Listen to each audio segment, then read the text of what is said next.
Okay, so here, again, there's different ways of doing it, but if we bring the 5 over first, we subtract on this side, which is going to leave us with a negative over here.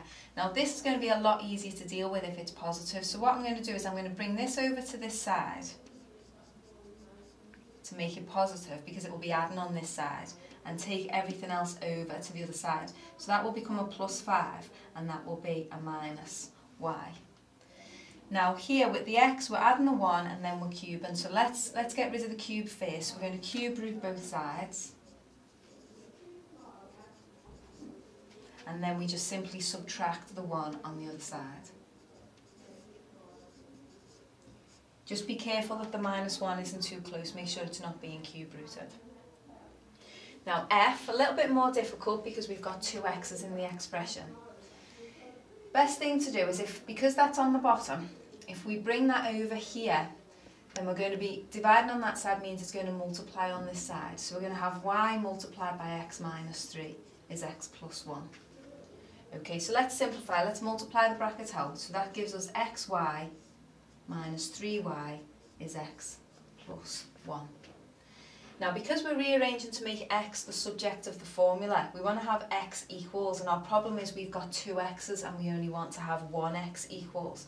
So what we do is we get everything with an x on one side and everything that doesn't have an x on the other. So this has an x in, so I'll leave it where it is. I'm going to bring that over, so that will subtract on this side. Leave the 1 there. That's going over to the side, so that will then add. So I've got everything with an x here, because now I can take out a common factor, the common factor being the x, and we are left with y minus 1. And now to get the x on its own, the x is multiplying by the y minus 1, so if we take that to the other side, it will be dividing.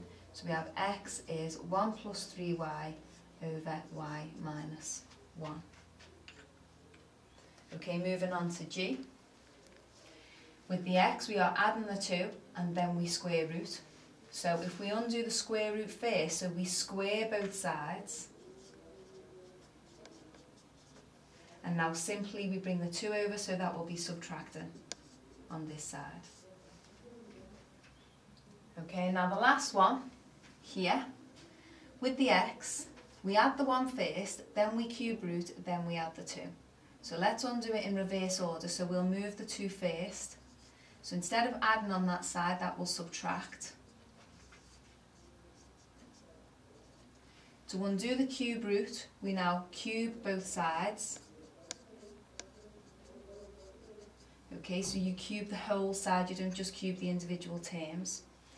And then to get the x on its own, we need to move the 1, so we will just subtract the 1. So you have y minus 2, all cubed, subtract 1. And there you go, that is your final answer.